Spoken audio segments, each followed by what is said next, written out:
Good evening, punters, and welcome back to another episode of the Tripod, where we break down every NRL game every week from a betting perspective. This week we'll be recapping round 18 and what was a mediocre round for us. We went 4-5 on best bets, and look, to be honest, if you've been following us along all season, you knew that this day had to come. We'd been winning week after week after week, and it was inevitable that we would have a losing round, but at least only a 4-5 losing round, so we didn't have a horror stretch, but still a very profitable season overall. Jacob, how are you going? Good, thanks, mate. Mediocre is the wrong word because mediocre for us this year has been 63%. True. And it's funny because I think even 2 months ago, we were over halfway through the season and we said, guys, we're winning 63%, but you got to understand this is not sustainable. And here we are, 8 weeks later, and even off the back of a mini losing round, 4-5, you crunch the numbers, we are still at 63%. And we quickly spoke again today because we didn't have any best bets on the Sunday games. We were 4-5 for the week, but we don't push any plays. We didn't love enough value to find you guys a greater than 60% winner. So I think the point we've made multiple times this year is you're not going to win money every week. But when you lose, you're not losing much because you're not making a bunch of bad plays. And you guys know how fruitful it's been in some of our better weeks. And honestly, probably not the worst thing, because there is sport on everywhere at the moment, and I guarantee that most punters are looking for anything to bet on. So if we can make you some money on the NRL, then you can lose money on the millions of other sports that are going on at the moment. Let's backtrack to the Thursday night game, Jacob. Let's start off there.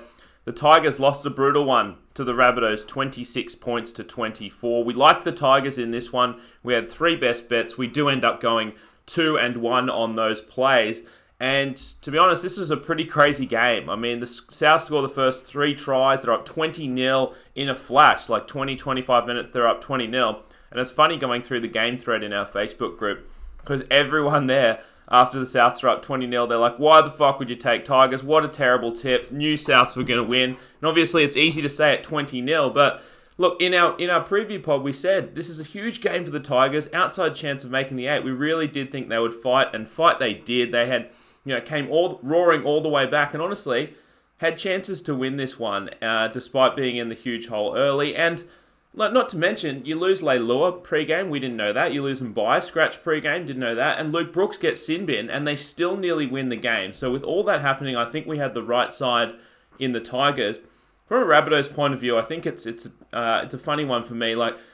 I said that the Rabbitohs, on their day, and if they keep improving and they keep that spine together, they could be one of the best teams in the comp. And in the first 25 minutes, they kind of showed you what they can be. But they're just such an inconsistent team that I think I'm writing them off for the Premiership, because to win numerous games in a row, you have to be solid for 80 minutes in games in a row. And I just don't think the Rabbitohs are able to do that at the moment. Well, you're not that bold writing them off for the Premiership. I really could write off anyone who's not going to make the top 4. The question mark for them earlier in the year was, is the pack good enough to win the Premiership? Because we knew about the spine and even the outside backs. And the pack has stepped up. And probably this is not a Premiership side, the South Sydney Rabbitohs, but they were a really good side that we kept saying they're under the radar. They could absolutely upset somebody big in the finals. But you also mentioned it before, if they keep their spine together. This was their first game without Latrell Mitchell, and to some degree that showed. But you're right, everyone questioned the pick of Tigers and people thought that they'd get beat handsomely, and instead, from 20-0 down, you mentioned Brooks getting sin-binned. Well, he was sin-binned at the same time as Gagai, but it was actually a few minutes earlier, Josh Aloiai was sin-binned as well. So for a period in this game, the Tigers were playing 11 on 12. Whoever had the ball looked like they were going to score. They hung on for, I think, 9 minutes and 45 seconds where they were down a man. Which against a team like South that spread the ball, and then they conceded a try that just a second before LAA stepped back on the field to be down 20-0. But they fought all the way back. Their dead set could have won if you watched, the ending of that. They had sets knocking on the door and they were coming for South's, terrible option by Benji Marshall late in the game. But he had some class touches as well. The guy who's all class is Harry Grant. I say it again. He has to play for Queensland this year. And speaking of Queensland, a guy who I also think should wear a maroon jersey, who's been awesome for Bunnies, is Jaden Sewer. Yeah, he's a beast. And this Bunnies side, well, it was not a great spot for them, but they'll be happy to pull the 2 points. Indeed, they will. Let's move on to the Friday games. It was the Seagulls beating the Bulldogs 32 points to 20.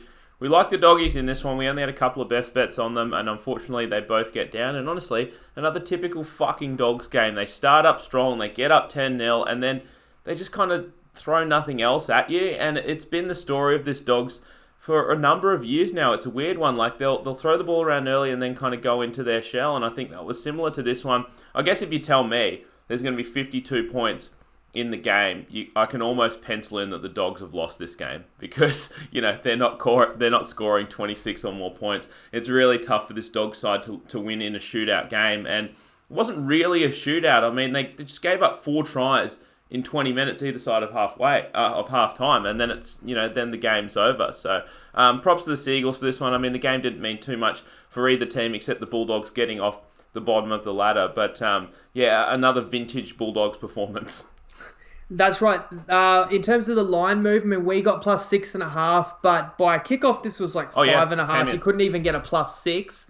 And they were up 10-0. And you talk about, look, they can't win a shootout. And you don't know, early in the game how it's going to pan out.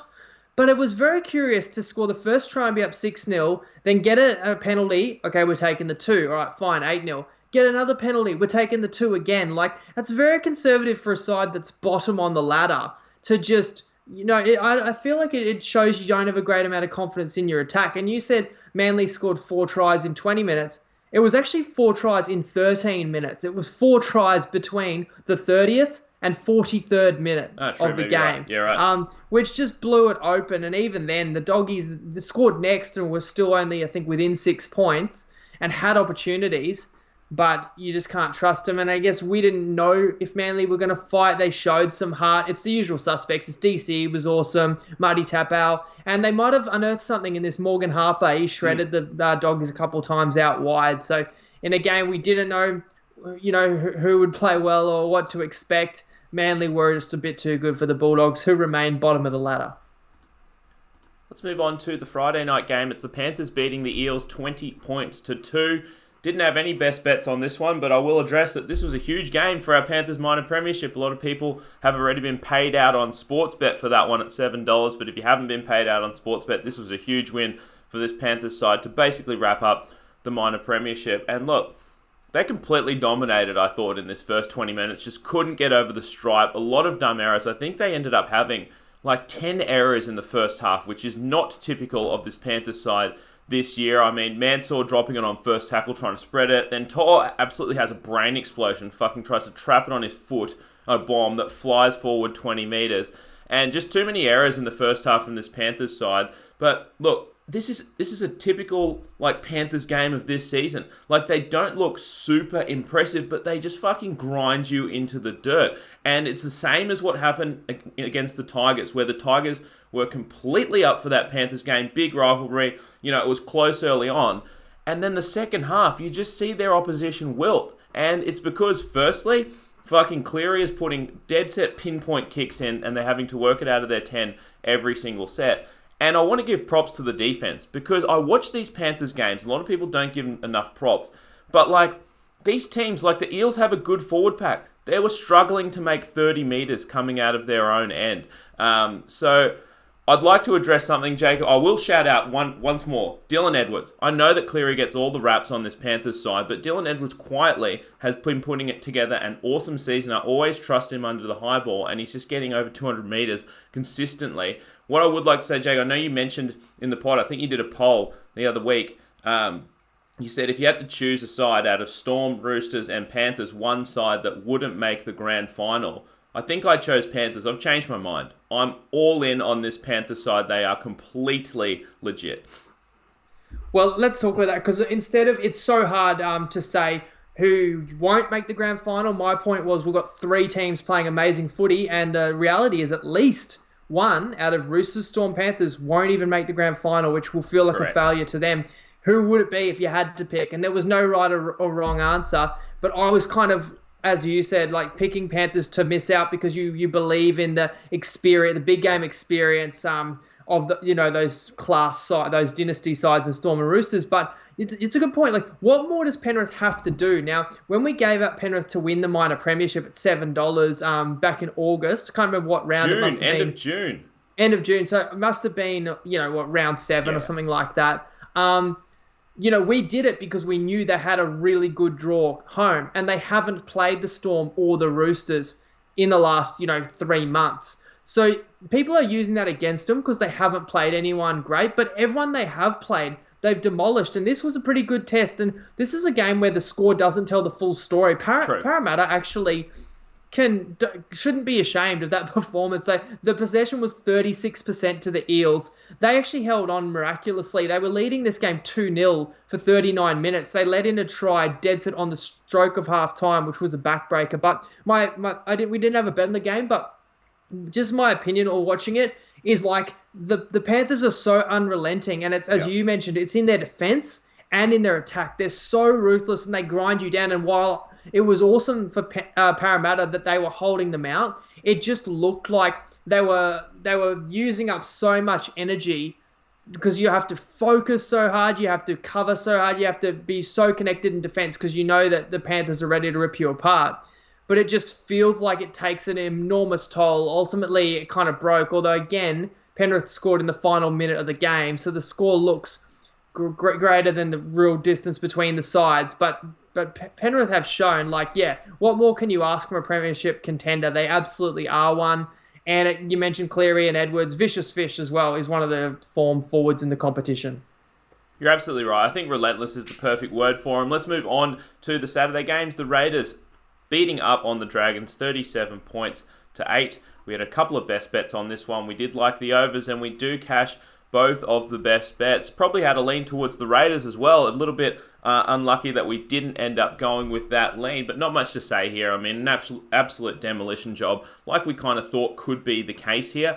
And really part of the handicap was, this Raiders side being, healthier than they have been all season, so their stats were a little bit suppressed, but also because this Dragons side could give out some blowouts down the stretch. I really believe that. We mentioned they'd lost, a couple of close games, and it's been a tough season for them, but they had a chance at making the 8. They lost a couple in a row, really close games that they could have won, and that pushed them out of contention. And I do think, from a punting perspective, there's a real chance, not just, talking after the fact, but I think there's a real chance that the last 2 games this Dragons side could be really deflated. But good bounce back spot for the Raiders after the loss last week. And although I will say, despite them playing awesome in this one and just absolutely thrashing the Dragons, I'd be a little bit wary of the Raiders, playing on the Raiders in the last couple of weeks. I don't know if you agree with me or not, Jacob, but just because of the fact for motivation, I mean, they've got 5th or 6th wrapped up now pretty much, so they're going to have a home one and they can't make top 4. So, not only the fact for motivation, but there's also a tiny chance betting on this Raiders side down the stretch that they may just rest a couple of key guys late. So just something to keep in mind, I guess.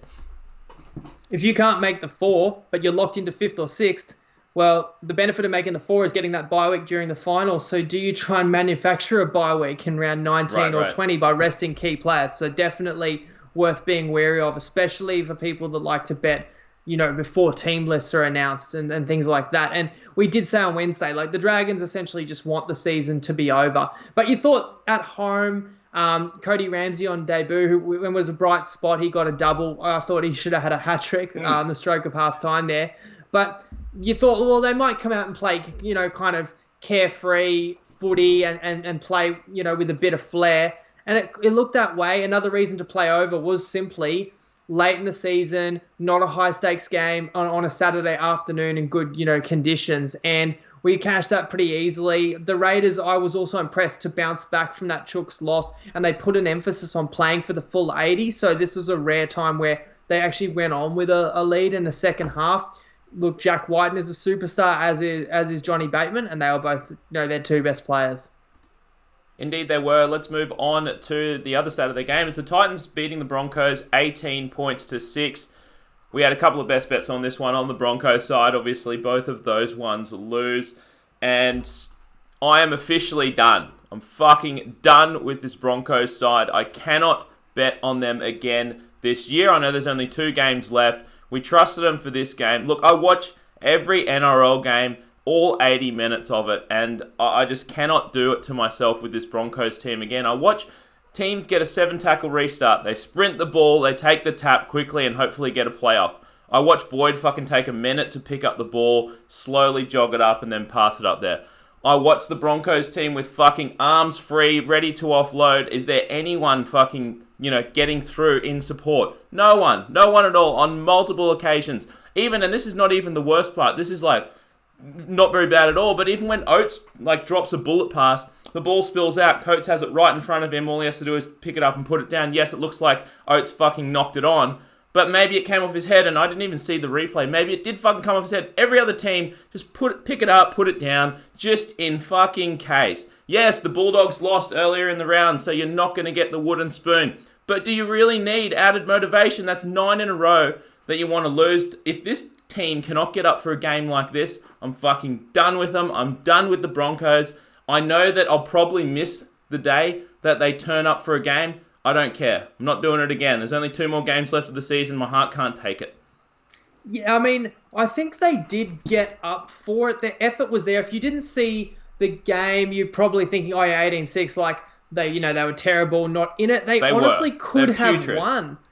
The thing is, they were shit, but they could have won. True. So the Broncos in attack, there's just no structure there whatsoever. When they swing it from one side of the field to the other, there's no depth in the back line that nobody knows what they're doing. All they're doing is trying to beat people one-on-one, like throw the ball to Staggs and hope that he can throw 2 people off him, or same for a Payne Haas or for Feeder. Like, there's no structure to the attack whatsoever. And you talk about wasting 7 tackle sets. I mean, what about the Broncos in a key moment in the second half? They got the ball and it was 6 again. And Herbie Farnworth kicked ahead, on 0 tackle. That wasn't his fault. He heard the call very late. Okay, but okay, yes, I know what you mean. And this is, but I just want to say, as well as they were crap and they didn't deserve to win, and the Titans actually hung tough and defended. And the thing about the Titans in 2020, they don't give you anything easy. There was never a moment where Brisbane got something nice and easy to let them back in the game. But I do think people need to understand, Brisbane's up 6-0 in this game. Then the Titans strike back, because fucking Corey Oates can't catch a regulation bomb, a very easy bomb. He's about to catch that. It's going to be a 7 tackle set. But no, it's a try to the Titans. Okay, that's 6-all. And then what? You give up a dummy half try. And I might have got those 2 mixed up, but those are the 2 Titans tries. Was a drop bomb and then just a dummy half barge over. The dummy half barge over, Isaac Luke gives it up after... He was ruled to have knocked on, but when he actually made a clean tackle on the Titans, and he should know that he didn't touch the ball. Yep. And he's just got this dumb look on his face, like he doesn't give a fuck what's going on. He's having a great holiday in Brisbane.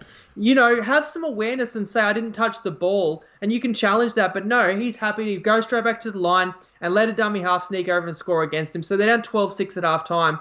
Second half, before that, Dave Fafita slams the ball down. It's 12-all. Wait, no, it's not. The strongest man in the NRL gets the ball dislodged as he's putting it down. For all money, that's a try. And somehow, it could only happen to the Broncos. He drops it. So they're down 12-6 at halftime.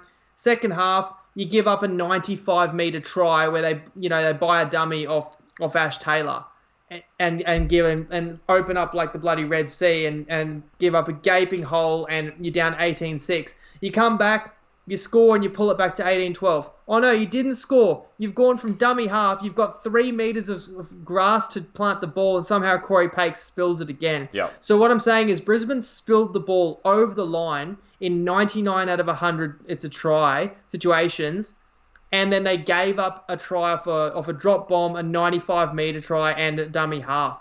So the score, they honestly could have won even being shit. But I'm just about as annoyed as you can tell. I totally hear you, and I understand you saying 99 out of 100 times that's a try. Unfortunately, for the Broncos side, it's not fucking 99 out of 100 times, that's for sure. Let's move on to the Roosters absolutely beating up on this Knights team, 42 points to 12. Didn't have any best bets on this one. The line was huge. It was close to 20 points, and although we thought that the Roosters would, take care of business in this one, we were leaning towards laying the points, but it's very rare that we lay, close to 20 points. And look, the Roosters were too good in this one. It's pretty much the game that we expected to happen. The Knights fought hard, but this Roosters side is kind of peaking at the right time, and they know exactly how to do that. One problem came out of this one. Cordner went off again earlier in this one, and he looked pretty wobbly. And this isn't the first time that this has happened. And as we said, they've lost forwards along the way. And, Cordner is a huge part of this team. Now, a lot of people were complaining about the Knights, resting a few players, Ponga amongst others. And, I think it's right for us to address it. Not that we're, coaches or anything like that, but I think it's the right move, in my opinion. I think it's a short season. You rest your best players late. You prep for the finals. You have nothing to gain, basically, from this game. Even if you play everyone, you're still going to be a double-digit dog. So, I have no problem with the Knights resting players in this one. So, but the Roosters, peaking at the right time, but once again, losing some key guys.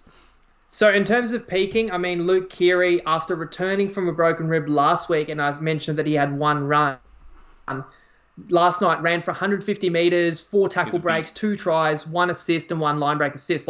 So he's back to his best. And him linking with Teddy, they just remind you, those 2 players that play in the same back line are 2 of the best rugby league players on the planet, and they're so well in sync after this being their 3rd season together. But let's talk about the forwards, like Cordner, the concussion, and we know it's repeat concussions, and they took it super cautiously earlier this year, giving him a full 6 weeks off. Well, that's very worrying. But they do have, Angus Crichton moved to an edge and was awesome. So I want to talk about, have they got cover in the backs, in the back row? Well, let's talk about Sonny Bill again, because everyone talked about how he did nothing in his debut. Well, last night he had 100 metres, and I saw him ball playing like what I saw Victor Radley doing earlier in the year. So it's kind of funny, because I thought we've been robbed of an absolute kind of once in a lifetime Roosters team. Maybe if everyone was on the paddock, I felt like Radley ball playing as a lock was almost a skeleton key that made this team unbeatable, and him getting injured on top of a bunch of other guys, it brought the Roosters back to the pack. But Sonny Bill can kind of replicate a bit of that with, he can bring those aggressive hits, he can bring an offload, and he can maybe ball play, something new that we saw last night. And just in general, the mood that the Roosters are in, they conceded 1 line break the whole night. They conceded 2 tries. They were both off spilled bombs. Yep. So the defense is there too. The Knights, I'm not going to judge them on last night, really. They came up against a buzzsaw of an opponent, and they were well under strength. And another absolute buzzsaw is the Storm, who beat the Cowboys today, 36 points to 20. Another game that we didn't have any best bets on. To be fair, we're probably leaning towards the Storm in this one. And this line, rightly so, it was a 19.5, I think, Jacob, when we did the pod. It climbed to 21.5 and then 22.5 at kickoff. So people were liking the Storm in this one, and for good reason. I thought it would have been a letdown spot for this Cowboys side coming off a tough game last week. But look, all props to them, because honestly, I haven't liked this Cowboys side this year, and some of the efforts they've put forward have been pretty abysmal, but they were completely up for this one. This was actually a fun game that I didn't think was going to be a fun game. I thought the Cowboys would have no chance of actually challenging the Storm, but they had some pretty decent chances in the first half, and, they probably could have put on more points than they did in that first half. I know that the Maguire-Simbin changed everything, and, it's very borderline whether that's a sin bin or not. I don't know what you think about that one, Jacob, but I think once again, it's one of those ones where that's the difference between the good and the bad teams. It's like the Storm, when they get a half-decent opportunity, the execution in try-scoring situations is just better, and for this Cowboys side, it has been a problem for them throughout the season. They've been able to spread the ball well, and they'll just fucking drop it or do something dumb, when it gets to the edge. But yeah, all props to the Cowboys. Not really sure what I want to do with them moving forward for the last couple of weeks, because in a letdown spot, or what I thought should have been a letdown spot, they turned up. So now I don't know if next week should be a letdown for them or not.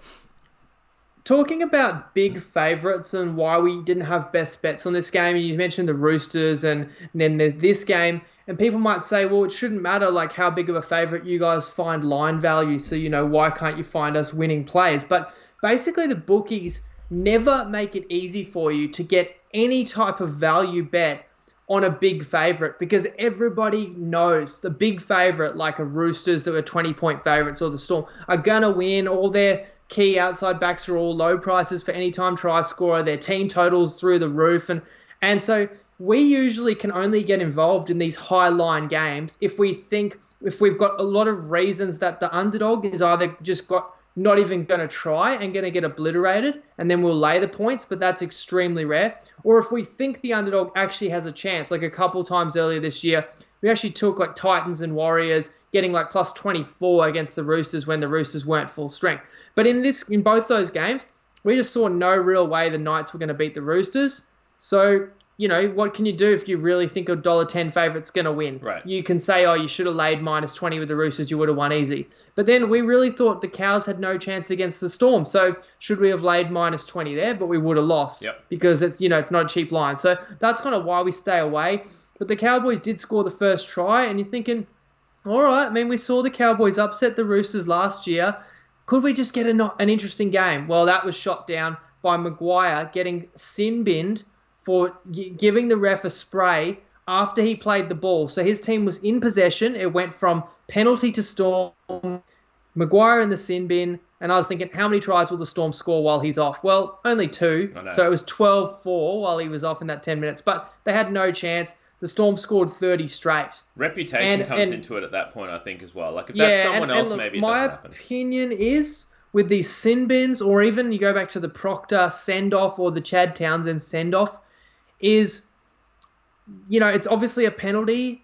And, like, if you penalise a guy when his team is in possession, that's a huge price to pay. Yeah. Like, does the ref, in the heat of the moment, need to choose? I think a sin bin should definitely be used for a professional foul that gave a team an advantage in that game. But I think when it's like a bite or a dissent or something, you didn't actually give your team an advantage in that game. Let the match review committee decide how big of a fine, is that worth a week off? Don't ruin the game. Because you send someone off with half an hour to go, and I'm talking about a few weeks ago. Yes. You ruin the game. And you give the Cowboys a sin bin against the Storm. Like that, you've ruined the game there because they lost by how many? 16. Well, they only lost by 16, I know. But they lost by 12 when they were down a man. Yep. So, would it have been a decent game? I think Storm always would have had their measure. In fact, nobody has challenged the Storm at the Sunny Coast this year. Whenever someone has come up here, they've been undermanned. Munster is looking sharp again. He returned from his injury in the last month. And Big Tino, he's carving up. And getting shout out, as a potential Origin bolter. And I think he also should be in the Queensland side. So, you said just on this pod, you're proclaiming that you're all aboard the penny bandwagon.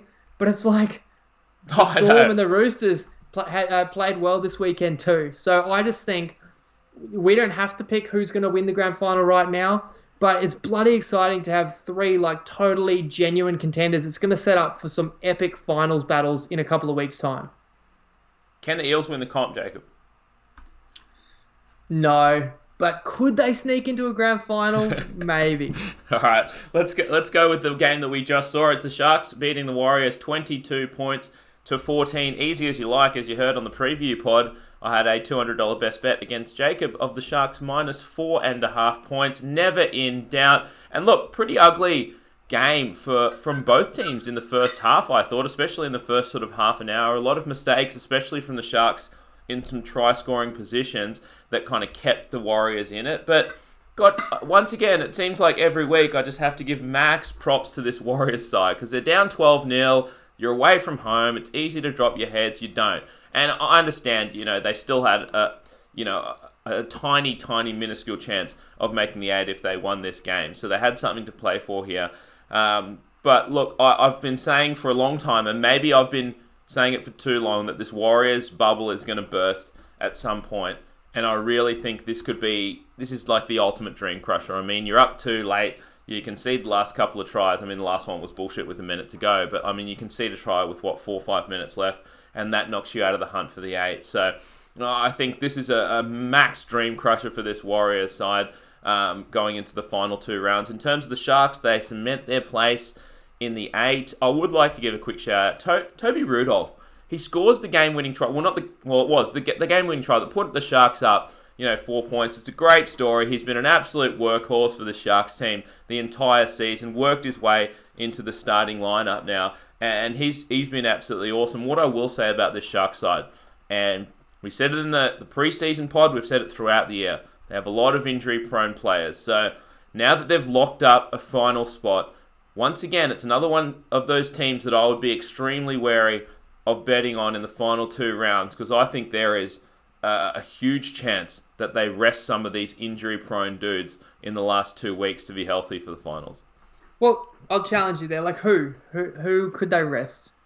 They could rest anyone. Fucking Because Sean Johnson. remember, Dugan. Moylan's been dropped. Yeah. Johnson only just got back in the team today, so I feel like he actually needs to work his way back in. Dugan doesn't move the needle. Fafita's injured but doesn't move the needle anymore because he's kind of...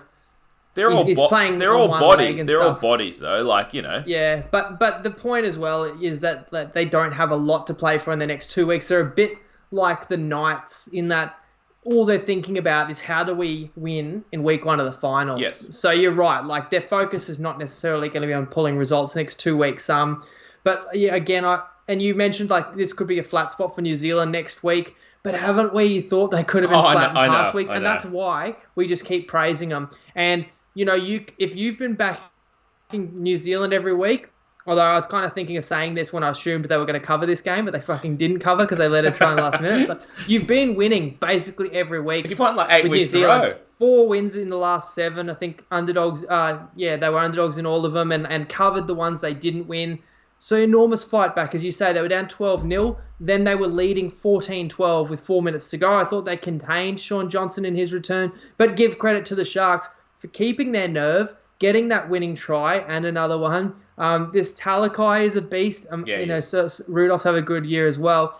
But a lot of credit's been given to the Warriors. They deserve it. And Todd Payton's done a great job. But I feel like so have the Sharks and so has Johnny Morris because they've faced a ton of adversity this year as well. And I've spoken about it in kind of previous podcasts that it's a bit more expected from the Sharks because they've been making the finals the last few years. But they should just not be making the finals in 2020. And the fact that it doesn't even matter. And today they were missing Wade Graham and they played a very spirited Warriors and they still got the job done. So that is huge credit to the Sharks.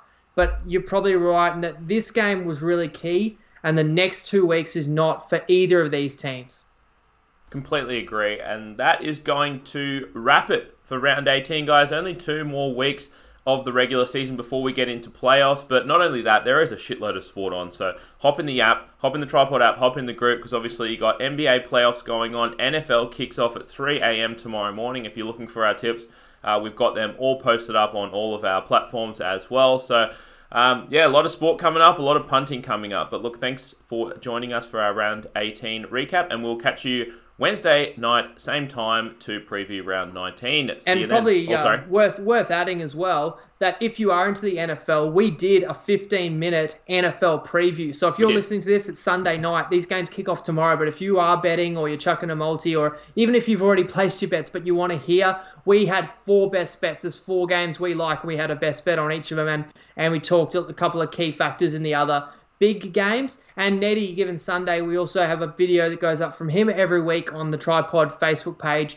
Also about 15 minutes with his breakdowns and some of his favorite bets. If you're not into the NFL, carry on living your life. But if you are and you're interested in our take on it, that is available, on all our podcast channels, YouTube and Facebook.